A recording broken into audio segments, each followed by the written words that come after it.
रे प्रत्येक वर्ष रायगड़ार अधिष्ठात्री देवी श्री श्री माँ मझीघरियाणी देवी घंट पर्व पालन होई आसुवा बेले गतकाली रात्र 9 घंटिका समय माँ मझीघरियाणी देवी प्रांगणु पुजारी माँ खंडा और पाटुआ धरी बहु भक्त बाहरी रास्तार धूप दे बाजा बाण फुटाई महाआडंबर सहकारे पालन करती। यह निमंते रायगड़ा सहरर 17 नंबर वार्डर बुदुरा वालासाठारे अवस्थित नूतन भावे तैयारी होइथिबा माँ मझीघरियाणी कल्याणी मंडप को अणा जाइथिला। एही पर्व दीर्घ 5 दिन व्यापी पालन हेबो बोली कमिटी पक्षरु सूचना मिलछि। ए पर्वटी को पूर्व पुरुषरु पालन होई आस्थुवा बेले 10 वर्ष धरी उक्त कमिटीर सभापति ए नागारजु चलाई आछुछन्ति बोली कहिसन्ति। उक्त साहि रे बसवास करथुवा समस्त माँ बापा भाई भौणी आबाल वृद्ध वनिता और समस्त को जोग देवाको अनुरोध करछन्ति।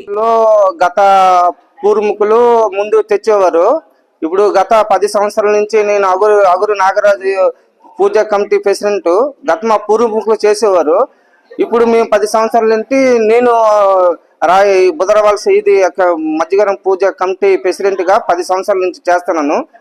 ఈదిలో పెద్ద చిన్న అందరూ కూడా అమ్మ అక్క అన్నదమ్ములు అందరూ మాకు సహకరించి ఈది పెద్దలందరూ సహకరిస్తున్నారు।